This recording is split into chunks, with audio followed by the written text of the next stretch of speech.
Soka Gakkai is a name you might not know, but its influence stretches across the world in ways you wouldn't expect. To understand how this outlier Buddhist movement grew into what it is today, we need to trace its story from the beginning. Coronavirus. President. I'm gonna let you finish. South Vietnam. Everest. Nagasaki. Pearl Harbor. Nanking.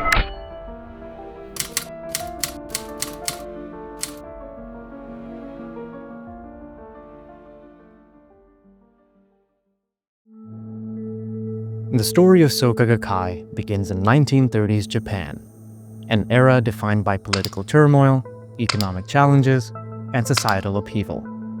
On November 18, 1930, Sunesaburo Makiguchi, an educator and social reformer, founded the Soka Gakkai as a lay Buddhist movement rooted in the teachings of Nichiren Buddhism and the Lotus Sutra.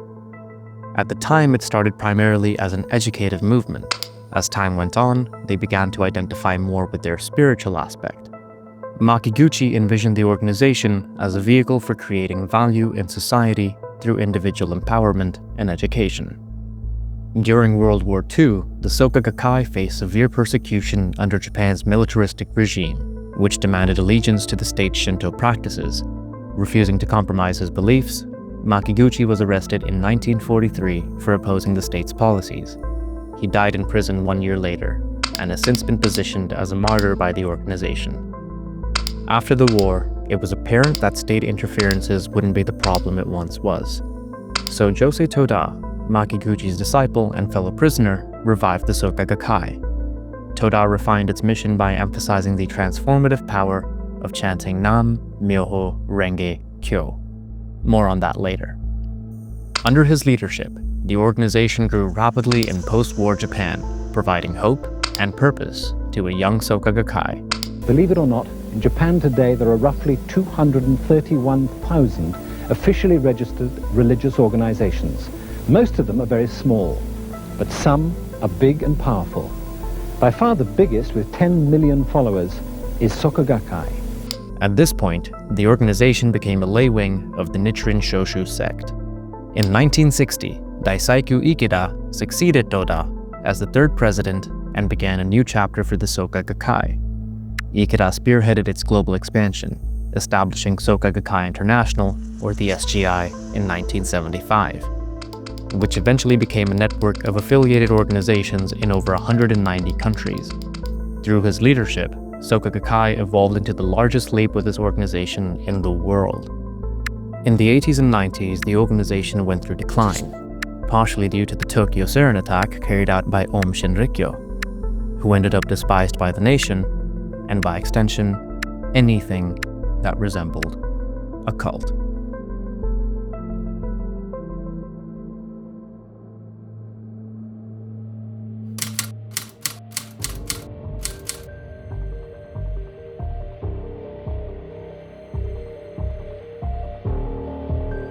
Soka Gakkai's journey to India began in the 1970s, during a time when the country was experiencing significant social and economic transformations.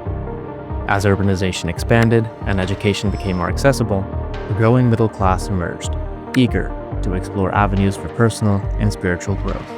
Soka Gakkai's principles of self-empowerment, value creation, and chanting found a receptive audience amongst Indians. Today, the Bharat Soka Gakkai has appointed Vishesh Gupta as their chairperson. He was recently on the Discover Your Second Act podcast if you're interested in learning more. The Indian chapter of Soka Gakkai International claims hundreds of thousands of members nationwide, with major presence in cities like Delhi, Mumbai, Bangalore, Chennai, and Kolkata. Not just the BSG, but the SGI as a whole has benefited immensely from modest celebrity endorsements. Here's a few of them. I'm a practicing member of the SGI since I was 16. And then the message came, Nam Myoho Renge Kyo, that it could change your life.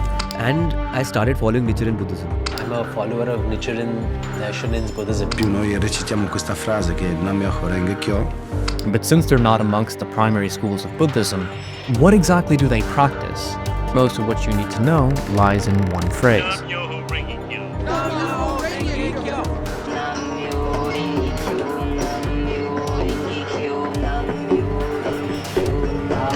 Kyo. This is incredible. I feel as though I were being impelled to move by a chant from the transcendental meditations of an Indian mystic. No, Peter, it's a chant I got with a cereal box top. Can you do a chant? Nam Myoho Renge Kyo.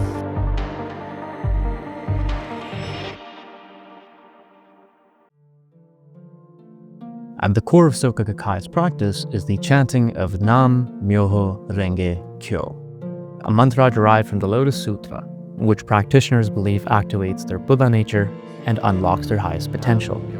This act of chanting is central to their philosophy, as it is thought to harmonize individuals with the mystic law of the universe. More on that soon. Keep in mind, my concerns with the organization have little to do with this chant. It existed before them, and it will exist after them. They aren't even the only ones that do this. Most Pure Land sects have something similar. Take, for example, the Nembutsu, which is Namo Amida Butsu. At least in essence, this is really and truly no different. Another significant element of their practice is the Gohonzon, a sacred mandala inscribed by Nichiren himself. While Soka Gakkai members revere it as a spiritual mirror that reflects their innate enlightenment, I personally view it as more of a symbolic artifact, a kind of keepsake or a spiritual knickknack, if you will. It holds great meaning for adherents, but may come across as ritualistic or ornamental. But that's really not what's going on. Look into the story of Ikkyu and the bones of the Buddha statue. Beyond these practices, Soka Gakkai emphasizes the concept of human revolution, the belief that individual transformation can catalyze positive change in families, communities, and even society at large. While their public principles are inspiring and serve as their guiding philosophy, it's fair to say that the core weight of their spiritual practice remains heavily focused on the chanting and the devotion to the Gohonzon. Now let's talk about Nichiren Daishonin. And as a side note, my first introduction to Daishonin was through excerpts of his work that I read during COVID, where he famously referenced Zen as the teaching of devils.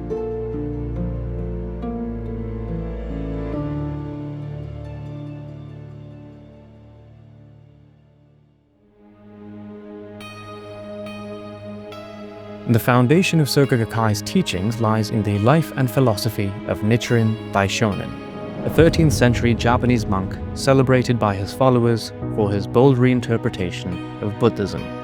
He taught that the world was in decline, what the Hindus called Kalyug made its way to Japan and was repackaged as Mappo, and it made a lot of sense to Nichiren. Nichiren championed the Lotus Sutra as the ultimate path to enlightenment, emphasizing the chanting of Nam Myoho Renge Kyo. His fierce denunciation of other Buddhist schools earned him both devoted followers and powerful enemies, leading to 2 exiles and multiple assassination attempts. These struggles solidified his legacy to his followers as a defiant revolutionary and martyr. His life story is told in a series of Japanese woodblock prints by Utagawa Kuniyoshi from the early 1800s. The prints also act as a testament to his enduring cultural impact, regardless of where one stands on his philosophy. However, Nichiren's uncompromising stance also makes him a polarizing figure. His rejection of other spiritual paths has drawn accusations of fostering an exclusivist and dogmatic mindset, criticisms that many argue persist in modern interpretations, including the Soka Gakkai's. There are more contentious aspects of his philosophy and legacy which the organization doesn't really explore in their literature. One of the things this sect is criticized for is the practice of shakubuku, or aggressive proselytizing. At various points in history, followers were encouraged to convert others by force if necessary, often criticizing rival religious groups harshly.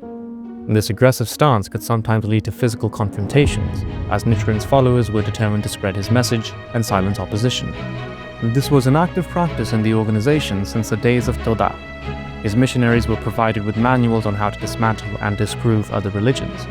As is true for most cults, those from lower-income households drank the Kool-Aid, and the organization entered a period of growth.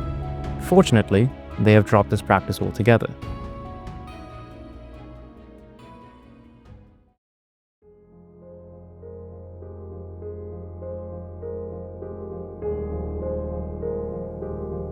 In modern times, Soka Gakkai, the largest formal sect of Nichiren Buddhism, has been linked to controversial practices, including accusations of bullying and coercive recruitment tactics. In the mid-20th century, the organization faced criticism for aggressive methods aimed at expanding its membership and suppressing dissent. Additionally, Soka Gakkai's involvement in political movements, particularly its ties to the Komeito Party in Japan, has sparked further debate. The party was founded by members of the organization, but because Japan has common sense laws in regard to religion and state, in 1970, the party had to legally become a separate entity from the Soka Gakkai. Critics argue that its political engagement, motivated by a desire to spread Nichiren's teachings, sometimes leads to confrontational rhetoric, especially towards opposition parties or differing ideologies. Despite its positive public image, Soka Gakkai has been accused of being a cult for decades, with critics pointing to its centralized leadership, questionable financial practices, 本部幹部がやってきて、必要に相続で遺産が入ったのは分かってるんだから1000万ぐらい出せるでしょうと追い詰めるため、親はついに500万円を創価学会に納めました。 Of course, Soka Gakkai justifies all its money-raising activities and aggressive recruitment tactics. Former members have reported emotional manipulation, and in India, there are claims of pressure to donate or participate in activities. Whether these are isolated incidents or not is for you to decide. The legacy of Daisaku Ikeda, the third president who recently passed away, adds further complexity. He was accused of rape and election tampering, but was cleared of all charges, and went on to win libel and defamation lawsuits against his accusers. Keep in mind, even after his death, no solid evidence has ever emerged.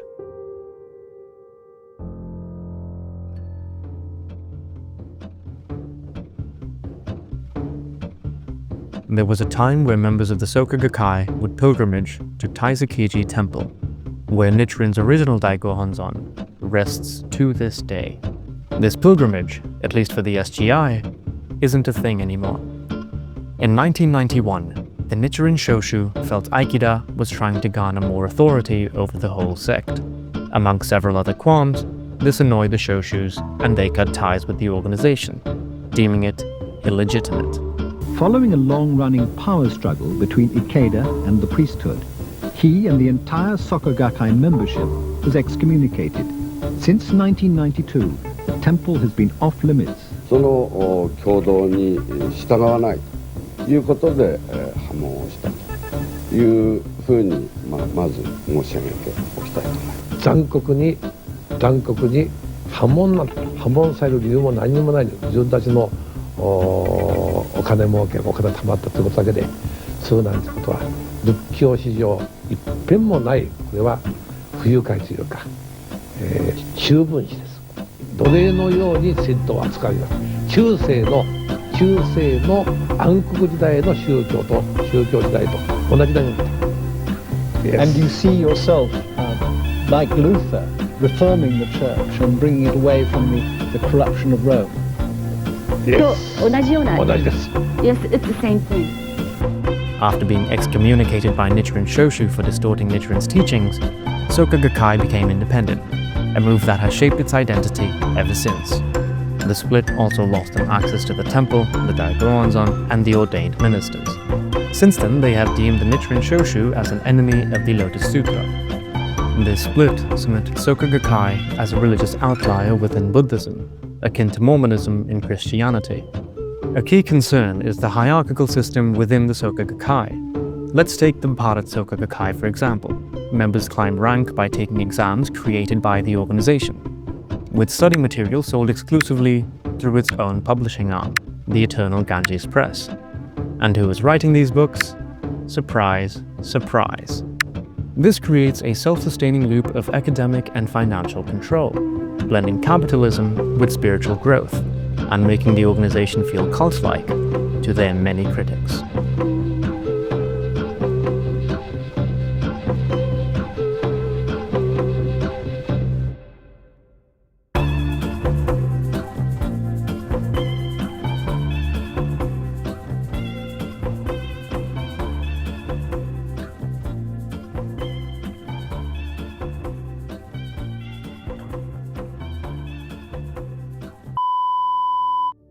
In this, we chant for our inner self.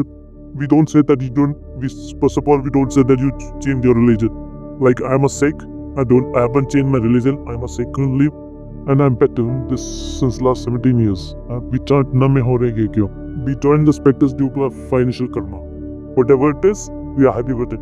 Like I hurt you, I don't blame you for it. I pray that you become happy so that you don't hurt me again. You are happy so you won't creep against me. We have meetings mostly twice. Main meetings are twice a month. Means one is Kosho meet, in which we study the letters written by our mentors. So you can come over on Sunday. Next Sunday, we have an MD's meeting, which is most probably at Kaikan. You can come over or make you meet with my seniors who are quite old in this practice. They can guide you more better than me, because I was given your number from somebody from sent me your number. That I'm unaware. I gave a talk on Buddhism in there was someone in the audience from there were people from quite an array of places. He forwarded the number to me as well as my senior, Mr. rang me up and said that there's MD coming up to your place in your area. Why don't you meet him? I said, why not? Could you explain the organizational structure that you had? Organization is there just to make it smooth running and see that all leaders are assigned to give the lectures. Like we have letters of the Kosho I'm saying we had last Sunday. The person who comes over is a senior leader who explains what is the exact meaning of it. What was his intentions? I actually just want to ask, why Nichiren Buddhism specifically? There's so many sects, there's so many ways of going about Buddhism. I joined this because my wife was introduced. Basics I can give you, though you know much about it. You have studied more than me, I suppose. Buddhism as a whole I'm very well versed in. But once again, Nichiren to me was, it wasn't presented in the best light. And then once I started looking into it myself, then I saw a bit of a different picture. So it's just that. Uske alawa, do you have to face criticism because of the imagery surrounding Nichiren in the modern idiom? I've heard experiences of person who have fought cancer, achieved persons who are like chanting 10 to 12 to 14 hours a day, and they're getting the results they want. I see. So in relation to the chant, what exactly is your belief? What do you think that a practitioner can gain from? In perspectives, basically, no God is outside. We are God ourselves, because we don't know. No, I get the idea. We are manifestation of the divine. I understand. So we have got a scroll because we have got a habit that we need something so that we can concentrate. Oh, okay. I better understand the point now. Because we human beings have got a habit that we need something to look at and believe that this is God. There was a teacher who was in itself. She sat out at our place. She was chanted for 12 bars. Whatever she wanted, we were chanting for that. She broke the note. See, कहते हैं ना, दिल से याद करो सब कुछ होता है. Like we are human beings and we do get involved in other things, but we don't focus a lot. Just look for a book, basics, Life of Nichiren Darshan, Nam Myoho Renge Kyo, Attaining Buddhahood, This Lifetime for Kusun Rufu and Kusun Rufu, 10 words, 3 proof, faith, practice and study. These are the chapters. I bought this book. Is this a book that the organization distributes? Or yeah. Is this something? No. This is all books are from the organization. Okay. So published by them as well. Yeah. Okay. They're basically published by Eternal Cages. Okay. Yeah, we have exams. This is what they say, that you just go through this book, turn it, give the question and answers. They ask you questions, give the answers. It's a written test. They don't keep marks.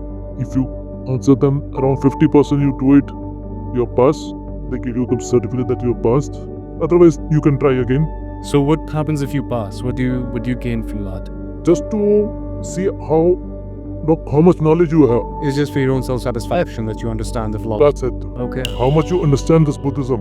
Are you still reading any of these books? You're completed with these? I came the first level. Oh, there are levels to this? Oh yeah, there are 3 levels. Basically 4 levels. 4 levels. Okay. do any of the levels require you to be part of the organization past a certain period of time, that you have to be part for a few years? If you are just a member, attend 3 meetings or 4 meetings, you become a member, you can give the exam, as opposed to months back there, the first level exam. Are there any fees to this? Are there no fees to, okay, not to becoming a member, not for the exam, nothing? Nothing. Okay. Giving an exam, nothing. That's entirely up to you. They have a contribution camp. Now they are looking for a center in Chandigarh for a big place to become a kaikan in it. Where people can come and chant. I assume you already have some in Delhi or some other. Delhi, we have. Delhi, we have 3-4 properties in Delhi. There are kaikans out there. But out here, we don't have. We have only 2 kaikans. That 3 kaikans, basically, they are private kaikans. Oh, okay. Then you, being a member, choose to reserve that spot for meetings for the organization. Yeah. Okay. 25th, we are having a meeting. As far as I know, that's going to be at the kaikan only. Kaikan.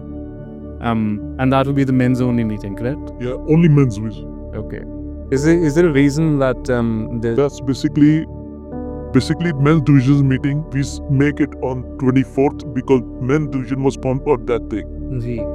Oh, okay. Okay, so every month will be on the 24th? Yep, on the 24th of August. So once a year, that's it? Once a year, that's it. Otherwise, we have meetings. 2 meetings are compulsory, like Gosho and discussion meeting. Here we study as well as discuss. In Gosho, we are studying the seniors come. They study the lecture. I've seen your pic. I don't even know what my picture is, to be honest. Ah, yes. That was, I recently changed it. Yeah, I don't know if I have. That was that was in robes, like sitting. Maybe. I don't even know. I have images of myself in robes, but that was in Leh. Once again, huge fan of Buddhism. It's one of the few philosophies that just clicked with me. Outside India, it is a religion.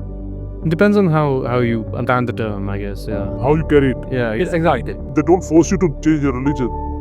You don't want to change your religion? Fine, keep it. Keep on practicing Buddhism, nothing more. Here's a fun fact. In Japanese, the original translation of the Bible, when that was translated, instead of the first line being, in the beginning there was the word, they translated it to, in the beginning there was the Tao. What oneness really is, whatever the energy is that is everything, they call that the Tao. So the implication there is that belief, which was so rooted in their culture, was consistent with belief in any other religion. So in the actual first translation, they incorporated them, they merged them. And it's the same with Buddhism. The Zen is sort of the bastard child of Taoism and Buddhism. So yeah, I always appreciate that about the religion. You know, it doesn't harass you. It's not your at all. Yeah. See, like the 17 years, no one has told me, why don't you change your religion? I say no. Never say anything like, what is your religion? Oh. They never ask you what is your religion. Basically, Muslims don't come here because they are very steadfast in their religion. They are very orthodox. Thank you so much for your time, sir. Have a lovely day.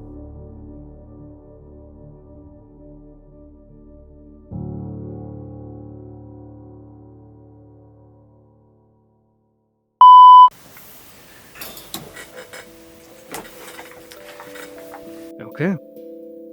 For legal clarity, this section is nothing more than a book review. It is completely up to the viewer to determine whether or not these books contain elements of propaganda, indoctrination, or cult tactics. Think for yourself. Let's start with this. Welcome to Nichiren Buddhism. On page 13, it asks, is it necessary to know the meaning of the prayers I recite? Will my prayer still be answered even though I don't understand the meaning? It goes on to say, reciting the prayers even without understanding them will still yield benefits. That's right. According to this, comprehension is not necessary, and while that might be applicable to members of the organization and the larger Shoshu sect, this really is not true for most forms of Buddhism. As a Zen practitioner, I don't really dismiss these claims, but not for the reasons that they suggest. In most other respects, this idea really holds little weight. Then there's the concept of the mystic law, a blanket explanation that they fall back on whenever logic fails them. See, here's how they describe it on the very first page. It is the fundamental mystic law that governs all phenomena in the universe. everything in the universe, including our lives, trees, plants, animals, and the universe itself, is a manifestation of Nam Myoho Renge Kyo. As the mystic law permeates all life, when chanted, it has the power to transform everything, including our destiny. Now, I know that you're looking for a more thorough explanation, but there really isn't one. The mystic law is not very clearly defined. There's no explanation, no nuance, it's just the mystic law. It's mystic. And, for an organization that operates 2 universities, it's somewhat offensive how they willingly choose to go about logic. In chapter 7, they talk about their lineage. And I swear, this is what the book says. It goes Siddhartha Gautam, Lotus Sutra, Nichiren Daishonin, and then the Soka Gakkai. They go on to say that after a gap of almost 7 centuries, the Soka Gakkai emerged as the organization that would fulfill the Buddha's decree of spreading the law of Nam Myoho Renge Kyo into eternity. 7 centuries, really? That's quite the claim, especially when we consider that the Soka Gakkai, for a notable period of time, was operated under the Nichiren Shoshu as a lay organization. That is to say that your own organization has merited the Shoshus for most of its life, before, you change your mind. But, yeah. On the very next page, page 82 of this book, they ask, what if I would like to practice alone and not in an organization?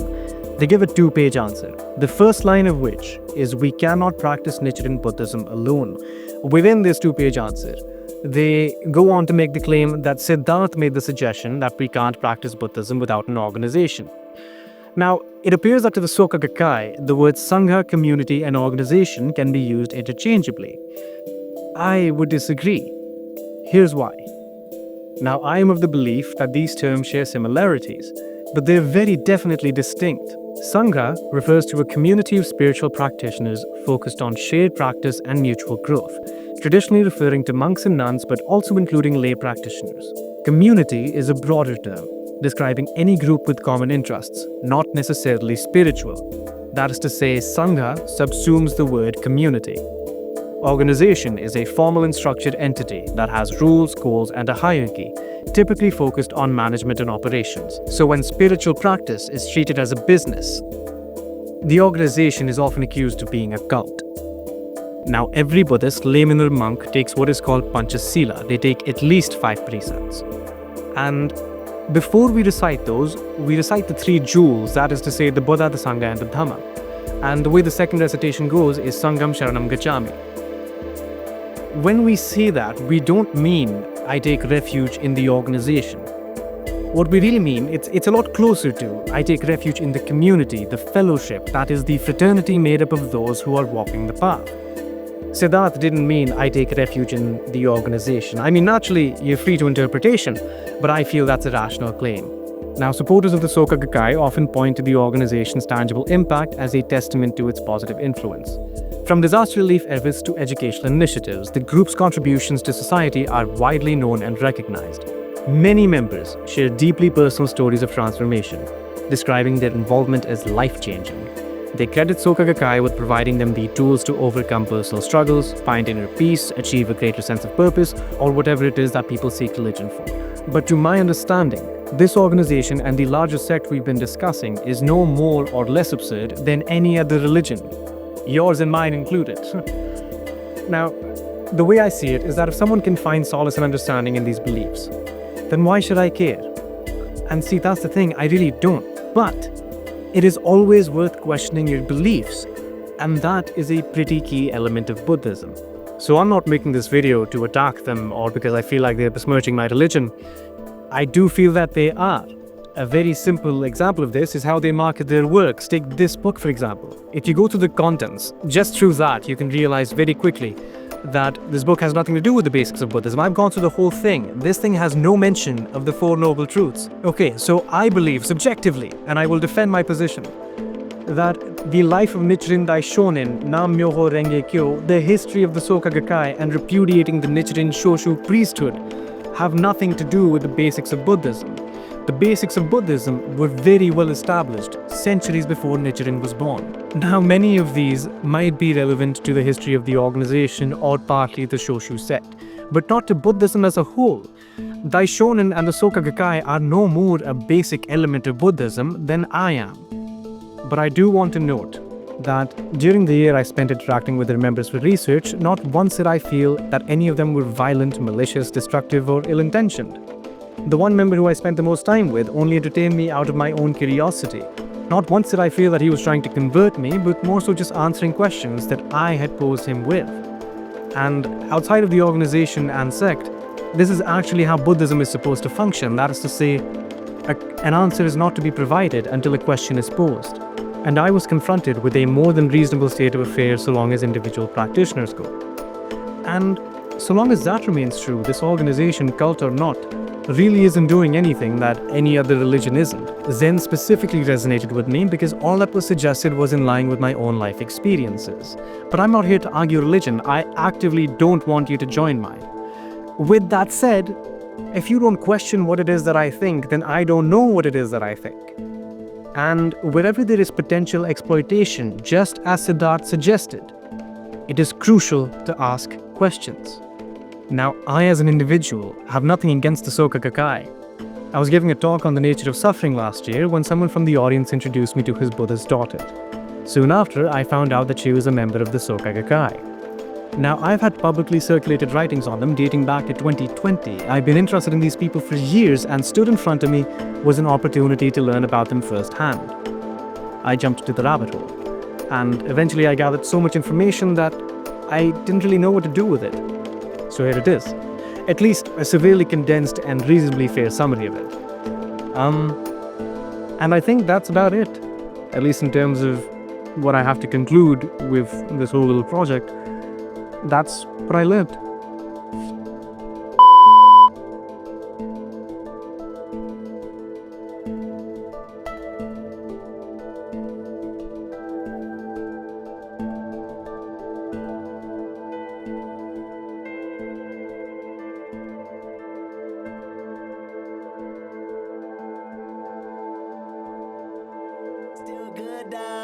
They still good though. Make me say Nam Myoho Renge Kyo. Make me get spiritual. Make me believe in miracles. Buddhist monks and Captain Crunch cereal.